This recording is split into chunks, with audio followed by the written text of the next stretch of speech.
Hello friends, welcome to global online Kannada. Friends, ಈ ಒಂದು ವಿಡಿಯೋದಲ್ಲಿ ನಾವು Karnataka state eligibility test 2022 paper 1 ಸಲುವಾಗಿ ಟೀಚಿಂಗ್ ಅಪ್ಟಿಟ್ಯೂಡ್ ಮೇಲೆ ಕೆಲವೊಂದು MCQಗಳನ್ನು ಡಿಸ್ಕಸ್ ಮಾಡ್ತಾ ಇದ್ದೀವಿ. ಸೊ ನಿಮಗೆಲ್ಲ ಗೊತ್ತಿರುವ ಹಾಗೆ ಈ KSETನಲ್ಲಿ ಪೇಪರ್ 1 ಪತ್ರಿಕೆಯಲ್ಲಿ 50 ಪ್ರಶ್ನೆಗಳನ್ನು ನೀಡಿರಲಾಗಿರ್ತದೆ, 100 ಅಂಕಗಳಿರ್ತವೆ. ಸೊ ಈ ಒಂದು ಪೇಪರ್ ಏನಲ್ಲಿ ನೀವು ಹೆಚ್ಚಿನ ಸ್ಕೋರನ್ನು ಮಾಡಿದರೆ ನೀವು ಸರಳವಾಗಿ KSETನ್ನು ಕ್ವಾಲಿಫೈ ಆಗ್ಬೋದು. ಸೊ ಈ ಒಂದು ಪೇಪರ್ 1 ಪ್ರಿಪ್ರೇಷನ್ ಸಲುವಾಗಿ ನಾವು ನಿಮಗೆ ಥಿಯರಿ ಲೆಕ್ಚರ್ಸನ್ನು ನೀಡ್ತಾ ಇದ್ದೀವಿ. ಕಂಪ್ಲೀಟ್ ಸಿಲೆಬಸ್ ಮೇಲೆ ಥಿಯರಿ ಲೆಕ್ಚರ್ಸನ್ನು ನೀಡ್ತಾ ಇದ್ದೀವಿ. ಕಂಪ್ಲೀಟ್ ಸಿಲೆಬಸ್ ಮೇಲೆ MCQ ಲೆಕ್ಚರ್ಸ್ಗಳನ್ನು ನೀಡಲಾಗ್ತಾ ಇದೆ. ಕಂಪ್ಲೀಟ್ ಸಿಲೆಬಸ್ ಮೇಲೆ ಪ್ರತಿಯೊಂದು ಯೂನಿಟ್ನ ಮೇಲೆ 100 MCQಗಳಂತೆ 1000 MCQ ಸೆಟ್ಟನ್ನು ನಿಮಗೆ ನೀಡಲಾಗ್ತದೆ. ಪ್ರತಿಯೊಂದು ಯೂನಿಟ್ನ ಮೇಲೆ ಅಂದರೆ ಎಂಟೈರ್ ಸಿಲೆಬಸ್ ಮೇಲೆ 50ಕ್ಕಿಂತ ಹೆಚ್ಚಿನ ಮಾಕ್ ಟೆಸ್ಟ್ಗಳನ್ನು ನೀಡ್ತಾ ಇದ್ದೀವಿ.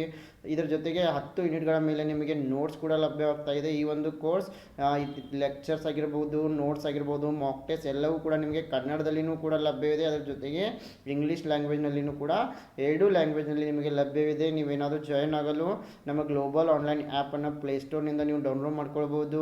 ಸೊ ಈ ನಂಬರ್ಗೆ ನೀವು ಕಾಲ್ ಕೂಡ ಮಾಡ್ಬೋದು, ಈ ನಂಬರ್ಗೆ ವಾಟ್ಸಪ್ ಮಾಡಿ ಕೂಡ ನೀವು ಮಾಹಿತಿಯನ್ನು ಪಡಿಬೋದು. ಸೊ ನೀವು ಇನ್ನೂ ನಮಗೆ ಗ್ಲೋಬಲ್ ಆನ್ಲೈನ್ ಆ್ಯಪನ್ನು ಡೌನ್ಲೋಡ್ ಮಾಡಿಕೊಂಡಿಲ್ಲ ಅಂತಂದರೆ ನೀವು ಇವಾಗಲೇ ಪ್ಲೇಸ್ಟೋರ್ಗೆ ಹೋಗಿ ಒಂದು ಆ್ಯಪನ್ನು ಡೌನ್ಲೋಡ್ ಮಾಡಿಕೊಂಡು ಇಲ್ಲಿ ಕರ್ನಾಟಕ ಸೆಟ್ ಪೇಪರ್ 1 ಈ ಒಂದು ಸ್ಟೋರ್ನಲ್ಲಿ ಹೋಗಿ ಈ ಒಂದು ಕೋರ್ಸನ್ನು ನೀವು ಸೆಲೆಕ್ಟ್ ಮಾಡಿಕೊಂಡ್ರೆ ನಮ್ಮ ಎಲ್ಲ ಮಟೀರಿಯಲನ್ನು ನೀವು ಆಕ್ಸೆಸ್ ಮಾಡ್ಬೋದು. ಅದೇ ರೀತಿ ನೀವು ಪೇಮೆಂಟನ್ನು ಕೂಡ ಈ ಒಂದು ಆ್ಯಪ್ನಿಂದ ಮಾಡ್ಬೋದು. So let us move to the questions. Here the first question is, application of course content in day-to-day life is mainly achieved through. Yes, here 4 methods are given. In which method the students are going to follow to apply whatever they have studied in the course. So option A is demonstration method, option B is project method, option C is field visit, option D is enquiry method. So ದಿನನಿತ್ಯದ ಜೀವನದಲ್ಲಿ course ವಿಷಯದ ಅನ್ವಯವನ್ನು ಮುಖ್ಯವಾಗಿ ಯಾವ ವಿಧಾನದ ಮೂಲಕ ಸಾಧಿಸಲಾಗ್ತಾ ಇದೆ. So ಯಾವೆಲ್ಲ ವಿಷಯಗಳನ್ನು ವಿದ್ಯಾರ್ಥಿಗಳು ಈ ಒಂದು ಕೋರ್ಸ್ನಲ್ಲಿ ಕಲಿತ್ಕೊಳ್ತಾ ಇದ್ದಾರೆ, ಆ ಎಲ್ಲ ವಿಷಯಗಳನ್ನು ನೈಜ ಜೀವನದಲ್ಲಿ ಅಪ್ಲೈ ಮಾಡ್ತಾ ಇದ್ದಾರೆ. ಸೊ ಆ ರೀತಿ ಅಪ್ಲೈ ಮಾಡಲು ಯಾವ ಒಂದು ವಿಧಾನ ಹೆಚ್ಚು ಮುಖ್ಯವಾಗಿದೆ? ಆಪ್ಷನ್ ಎ ಪ್ರಾತ್ಯಕ್ಷಿತೆ ವಿಧಾನ, ಆಪ್ಷನ್ ಬಿ ಯೋಜನೆಯ ವಿಧಾನ, ಆಪ್ಷನ್ ಸಿ ಕ್ಷೇತ್ರ ಭೇಟಿ, ಆಪ್ಷನ್ ಡಿ ವಿಚಾರಣೆಯ ವಿಧಾನ. So demonstration method means here teacher is going to demonstrate something. For example, he is showing how to operate the machine.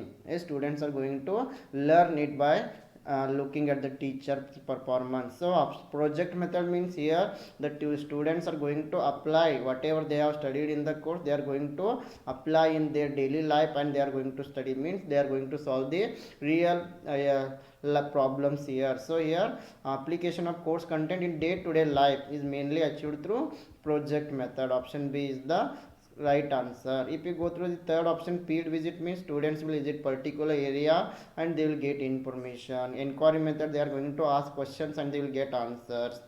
So ಇಲ್ಲಿ ಪ್ರಾತ್ಯಕ್ಷಿತೆ ವಿಧಾನ ಅಂತಂತಂದರೆ ಡೆಮಾನ್ಸ್ಟ್ರೇಷನ್ ಮೆಥಡ್ ಆಗಿದೆ. ಶಿಕ್ಷಕರು ಯಾವುದೋ ಒಂದು ಮೆಷಿನನ್ನು ಯಾವ ರೀತಿ ಅಪ್ರೇಟ್ ಮಾಡಬೇಕಂತ ತೋರಿಸ್ತಾ ಇದ್ದಾರೆ, ಅದನ್ನು ನೋಡಿ ವಿದ್ಯಾರ್ಥಿಗಳು ಕಲಿತಾ ಇದ್ದಾರೆ. ಸೊ ಇದು ಯೋಜನೆ ವಿಧಾನದಲ್ಲಿ ಏನು ಮಾಡ್ತಾರೆ, ವಿದ್ಯಾರ್ಥಿಗಳು ಪ್ರಾಕ್ಟಿಕಲ್ ಆಗಿ ಕೋರ್ಸ್ನಲ್ಲಿ ಏನೇನೆಲ್ಲ ಕಲ್ತಿದ್ದಾರೆ ಅದನ್ನು ನಿಜ ಜೀವನದಲ್ಲಿ ಅಪ್ಲೈ ಮಾಡ್ತಾ ಇದ್ದಾರೆ, ಅನ್ವಯ ಮಾಡ್ತಾ ಇದ್ದಾರೆ. ಹೀಗಾಗಿ ಆಪ್ಷನ್ ಬಿ ಏನಾಗಿದೆ, ಸರಿಯಾದ ಉತ್ತರ ಆಗಿದೆ. ಆಪ್ಷನ್ ಸಿ ಕ್ಷೇತ್ರ ಭೇಟಿ ನೋಡಿದರೆ ವಿದ್ಯಾರ್ಥಿಗಳು ಯಾವುದೇ ಒಂದು ಏರಿಯಾಗೆ ಭೇಟಿಯಾಗಿ ಅಲ್ಲಿಂದ ಮಾಹಿತಿಯನ್ನು ಪಡೆದುಕೊಳ್ತಾ ಇದ್ದಾರೆ.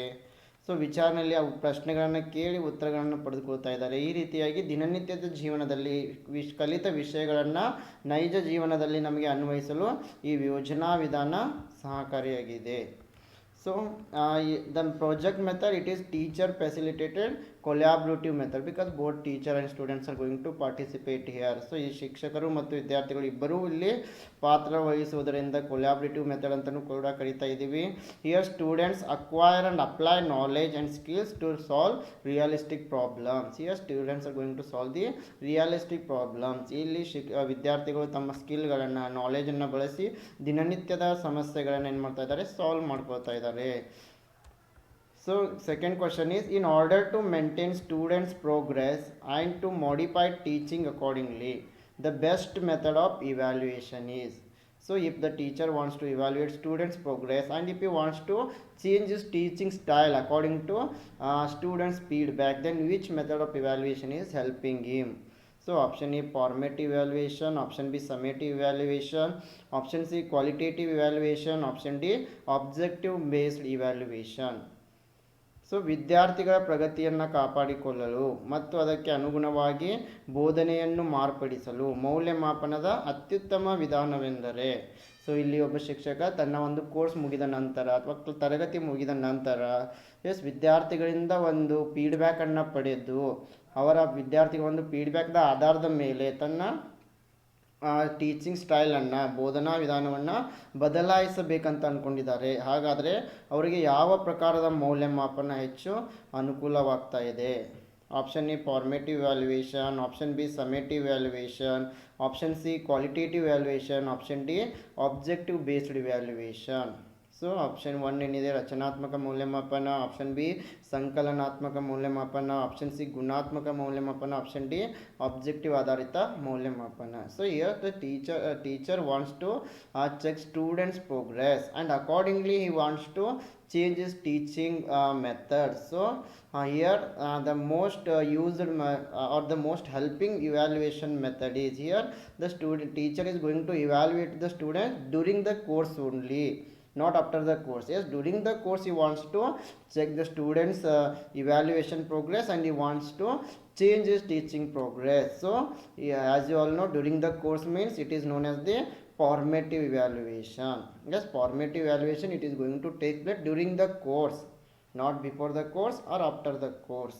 So here the right answer is option A formative valuation. ಇಲ್ಲಿ ವಿದ್ಯಾರ್ಥಿಗಳ ಪ್ರಗತಿಯನ್ನು ಒಬ್ಬ ಶಿಕ್ಷಕ ತನ್ನ ಕೋರ್ಸ್ನ ಸಮಯದಲ್ಲಿನೇ, ಇನ್ನೂ ಕೋರ್ಸ್ ಮುಗಿದಿಲ್ಲ, ಸೊ ಈ ಒಂದು ಕೋರ್ಸ್ನ ಆರಂಭ ಮತ್ತು ಮುಕ್ತಾಯದ ನಡುವೆ ಏನು ಕೋರ್ಸ್ ನಡೀತಾ ಇದೆ ಆ ಕೋರ್ಸ್ನ ಸಂದರ್ಭದಲ್ಲಿನೇ ಮೌಲ್ಯಮಾಪನವನ್ನು ಮಾಡಿ ಅದರ ಆಧಾರದ ಮೇಲೆ ತನ್ನ ಬೋಧನೆಯ ವಿಧಾನವನ್ನು ಬದಲಾಯಿಸಲು ಪ್ರಯತ್ನ ಪಡ್ತಾ ಇದ್ದಾರೆ. ಹಾಗಾದರೆ ಅವರು ಕೋರ್ಸ್ನ ಸಂದರ್ಭದಲ್ಲಿ ವಿದ್ಯಾರ್ಥಿಗಳನ್ನ ಮೌಲ್ಯಮಾಪನ ಮಾಡ್ತಾ ಇರೋದ್ರಿಂದ ಇಲ್ಲಿ ಸರಿಯಾದ ಉತ್ತರ ಏನು?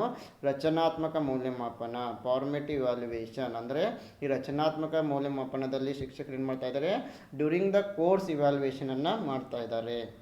So as you all know, formative evaluation it includes diagnostic testing, is a range of formal and informal assessment procedures conducted by the teacher during the learning process. So here the teacher is going to evaluate the students during the course. ಈ ಒಂದು ವಿಧಾನದಲ್ಲಿ formative ವ್ಯಾಲ್ಯೂಯೇಷನ್ನಲ್ಲಿ ಅಥವಾ ರಚನಾತ್ಮಕ ಮೌಲ್ಯಮಾಪನದಲ್ಲಿ ಒಬ್ಬ ಶಿಕ್ಷಕರು ವಿದ್ಯಾರ್ಥಿಗಳ ಪಡೆದ ಜ್ಞಾನವನ್ನು ಆ ಒಂದು ಕೋರ್ಸ್ನ ಸಂದರ್ಭದಲ್ಲಿನೇ ಮೌಲ್ಯಮಾಪನ ಮಾಡ್ತಾ ಇದ್ದಾರೆ. ಸೊ ಅದಕ್ಕೆ ನಾವು ಏನಂತೀವಿ?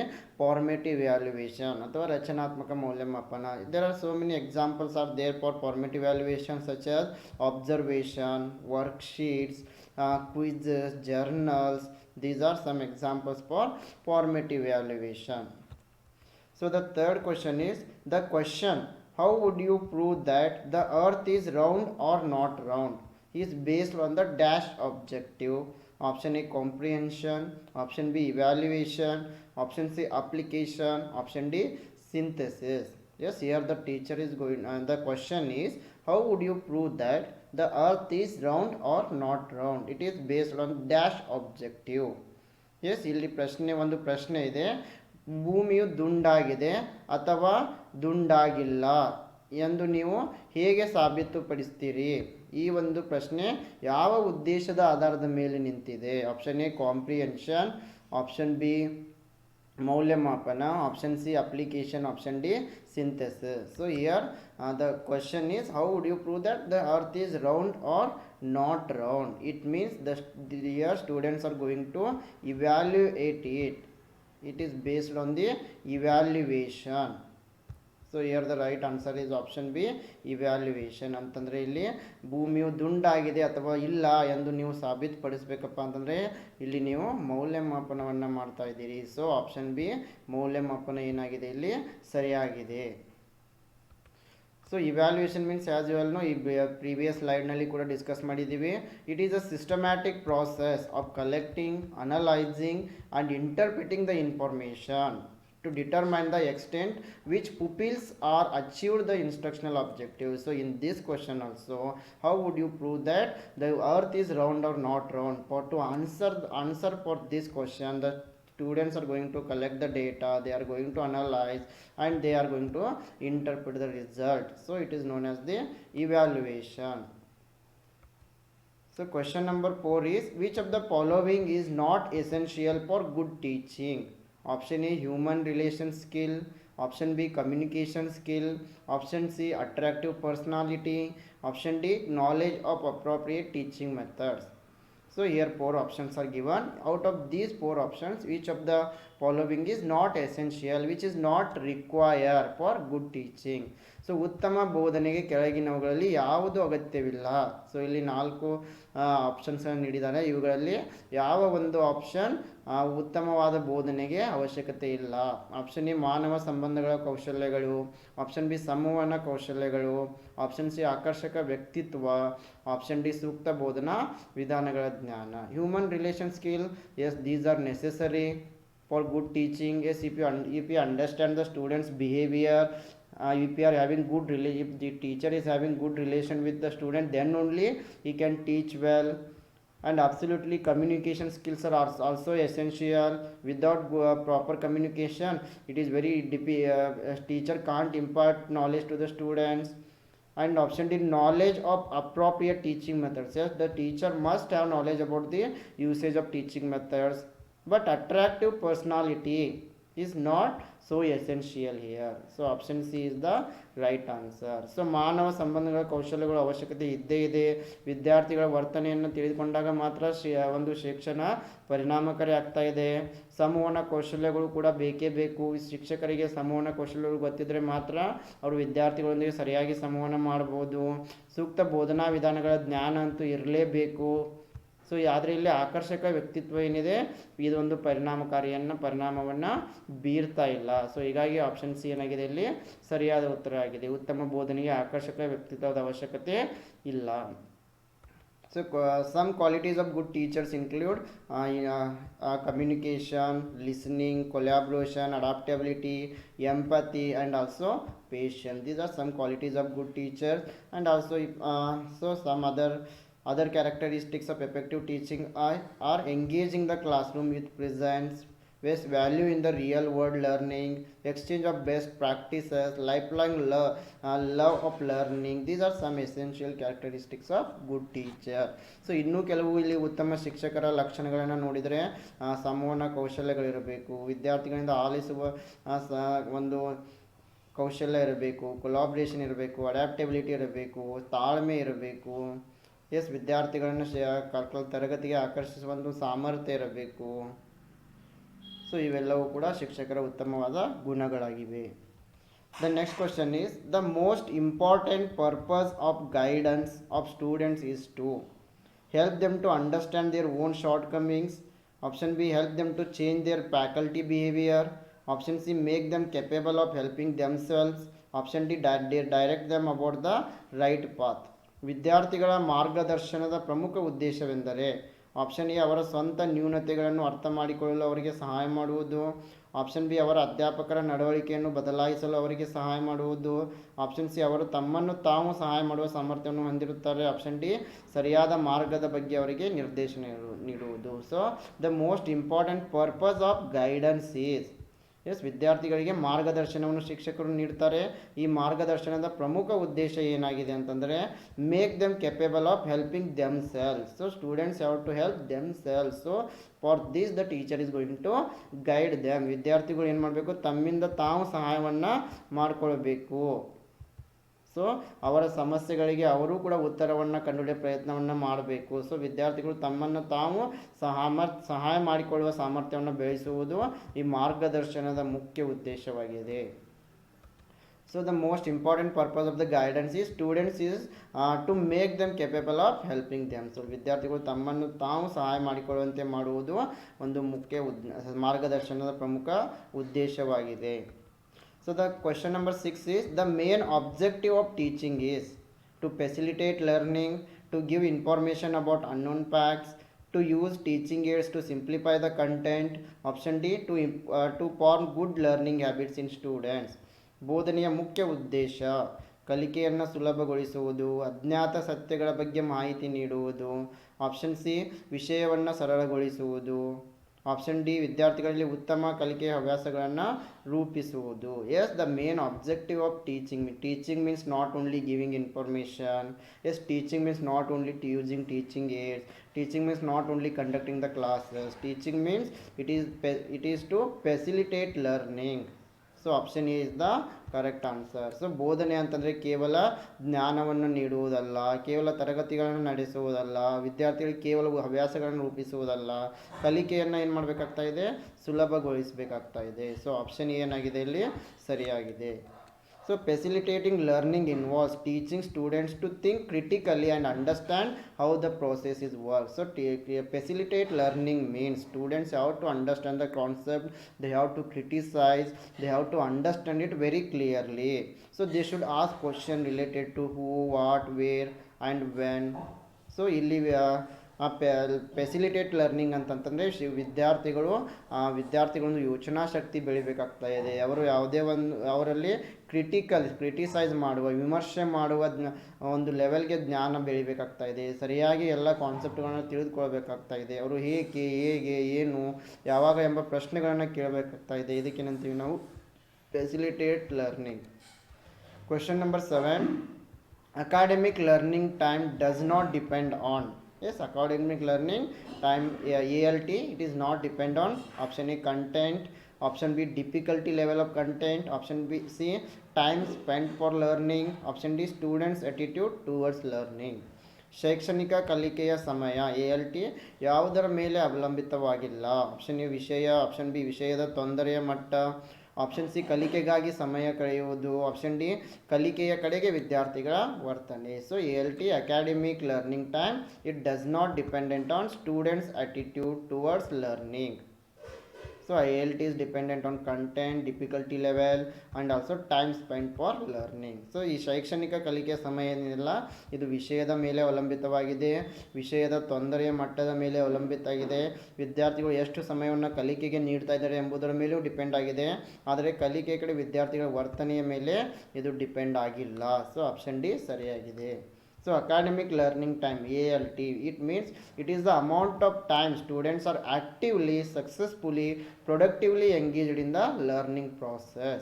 ಸೊ ವಿದ್ಯಾರ್ಥಿಗಳು ಎಷ್ಟು ಸಮಯದವರೆಗೆ ಅವರು ಹೆಚ್ಚು ಆಸಕ್ತಿಯಿಂದ ಸಕ್ಸಸ್ಫುಲ್ ಆಗಿ ಈ ಒಂದು ಕಲಿಕೆಯಲ್ಲಿ ತಮ್ಮ ಸಮಯವನ್ನು ನೀಡ್ತಾ ಇದ್ದಾರೆ.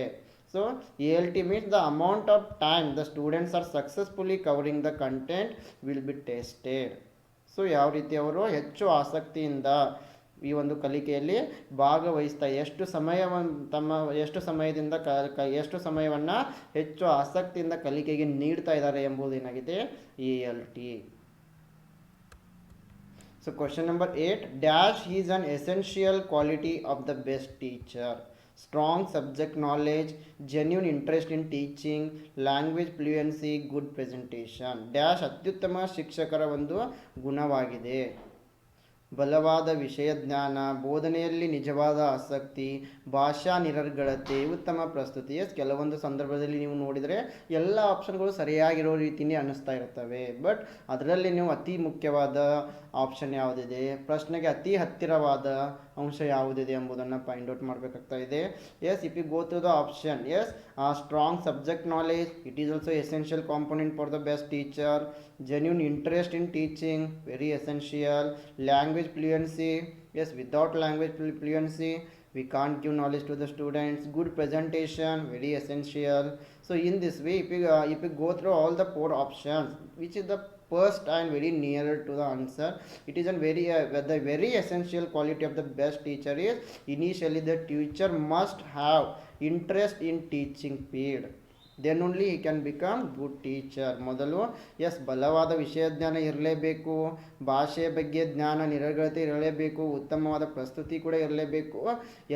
ಇವುಗಳ ಜೊತೆಗೆ ಅತಿ ಮುಖ್ಯವಾಗಿ ಬೇಕಾಗಿರೋದು ಯಾವುದು, ಈ ಬೋಧನೆಯ ಮಾಡುವುದಲ್ಲಿ ಟೀಚಿಂಗ್ನಲ್ಲಿ ಶಿಕ್ಷಕನಿಗೆ ಮೊದಲು ಆಸಕ್ತಿ ಇರಬೇಕು. ಆಸಕ್ತಿ ಇಲ್ಲದೆ ಕೇವಲ ಬೇರೆ ಸಂಬಳಕ್ಕಾಗಿ ಆಗಿರ್ಬೋದು ಈ ಒಂದು ಕೆಲಸವನ್ನು ನಮ್ಮ ಶಿಕ್ಷಕರು ಮಾಡೋದಿಲ್ಲ. ಸೊ ಆಪ್ಷನ್ ಬಿ ಸರಿಯಾಗಿದೆ.